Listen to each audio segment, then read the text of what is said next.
Big pass ஹவுஸ்ல 2வது வாரமும், 3வது வாரமும் ஒண்ணா சேர்ந்து காமெடி பண்ணிக்கிட்டு மெய்யழகன் அப்படின்னு சொல்லிட்டு பேர் எடுத்த திவாகர் அண்ட் வினோத் இவங்க 2 பேரும் இந்த வீக் வந்து சண்டேல ஆரம்பிச்சிருக்கு. இந்த வீக் ஃபுல்லா வந்து பார்த்தீங்கன்னா சண்டை.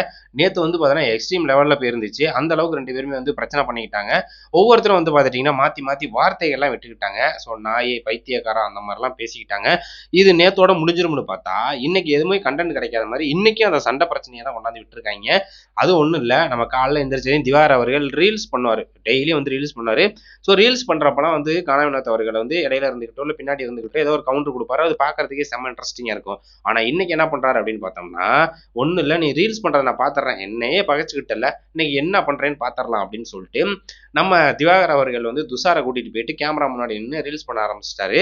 ஆரம்பிக்கிறாரு. இங்க இவரு ஆரம்பிச்சுட்டாரு. ஏன்னா கானா வினோத் வந்து பாடுவார்ல, அவரு வந்து ஒரு சைடு வந்து பார்த்துட்டீங்கன்னா பாட ஆரம்பிச்சுட்டாரு. இவரு பேச ஆரம்பிக்கும்போது இங்க ஒரு பாட்டு பாடுறாரு. மறுபடியும் வந்து பார்த்தீங்கன்னா, நம்ம இவருகிட்ட கூப்பிட்டு சொல்றாரு. யாருகிட்ட? விக்கல்ஸ்கிட்ட. விக்கல்ஸ் கொஞ்சம் பார்த்து சொல்லு விக்ரம் சார். நான் கண்டுக்கலப்பா. நீங்களாச்சு அவராச்சு என்னமோ பண்ணிட்டு போங்க. எனக்கு தெரியாது. என்னைய ஆள விட்டுருங்க அப்படின்ட்டாங்க.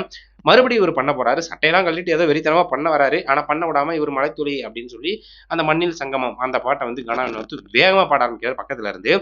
இது வந்து ஒரு பெரிய சண்டையா வரும் போல தெரியுது. என்ன அப்படின்னு பார்த்தோம்னா, இவரு வந்து ரீல்ஸ் பண்றதுக்கான உரிமை இருக்கு. கேமரா முன்னாடி பண்றாரு. நான் இங்க இருந்து பாடுறேன். நான் பாட்டுக்கு பாடிட்டு போறேன். நீ பாட்டுக்கு ரீல்ஸ் பண்ணிட்டு போ. இதுல என்ன இருக்கு? நீ வந்து ஒரு ஆக்டிவிட்டீஸ் பண்ணும்போது நான் ஒண்ணும் பண்ணக்கூடாதா? நீ பண்ணும்போது நான் பண்ணக்கூடாதுன்னு ஏதாவது ரூல்ஸ் இருக்கா? அப்படிலாம் இல்லல்ல. அதனால நான் பண்ணுவேன். நீ என்ன வேணாலும் பண்ணிக்கோ அப்படின்னு சொல்லிட்டு இந்த ஒரு பிரச்சனைய கொண்டு வரதுக்கோசரம் வினோத் அவர்கள் இங்க இருந்து வந்து பார்த்துட்டுனா அவர்கிட்ட உரண்டை இழுத்துக்கிட்டு இருக்காங்க. நேத்து திவாகருக்கு சப்போர்ட்டா வந்து பார்த்தீங்கன்னா, பார்வதி இவங்க எல்லாருமே வந்திருந்தாங்க. இன்னைக்கு என்ன நடக்கும்னு தெரியல. ஆனா துஷார் வந்து கூட இருக்காரு.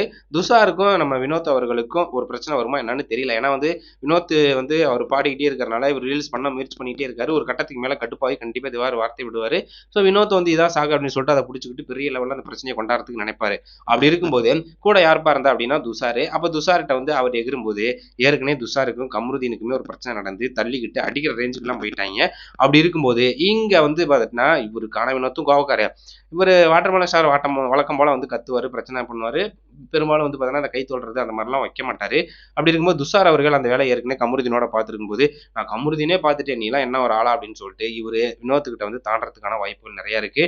ஸோ இன்னைக்கு வந்து புது கண்டஸ்டன்ட் 4 பேர் வந்து பார்த்தீங்கன்னா, என்ட்ரி குடுத்து பிக் பாஸ் ஹவுஸ்ல உள்ளவங்களுக்கெல்லாம் சர்ப்ரைஸ் பண்ண போறாங்க. நீங்க இப்படி வெறித்தனமா கேம் விளையாடுங்கடா அப்படின்னா, நீங்க வந்து சண்டை போடுறதுக்காகவே கேம் விளையாண்டுட்டு இருக்கீங்க.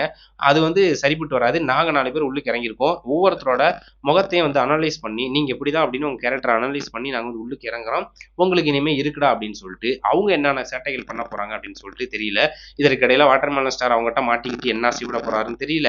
மத்தபடி பார்வதிக்கு வந்து பார்த்துட்டீங்கன்னா, பார்வதிய வந்து டார்கெட் பண்ணி தான் எல்லாருமே உள்ளுக்கு இறங்குவாங்க. ஏன்னா, அவங்க ரொம்ப வாய் பேசி ரொம்ப வந்து பிரச்சனை பண்ணிட்டு இருக்காங்க. அதுக்கு ஈக்குவலா நம்ம உள்ளுக்கு போய் அவங்கள்ட்ட ஃபைட் பண்ணா தான் பெரிய லெவல்ல கேம் வந்து கொண்டு போக முடியும் அப்படிங்கிற ஒரு ஸ்ட்ராட்டஜியோடயும் பிக் பாஸ் ஹவுஸ்க்குள்ள என்ட்ரி குடுக்க வாய்ப்பு இருக்கு.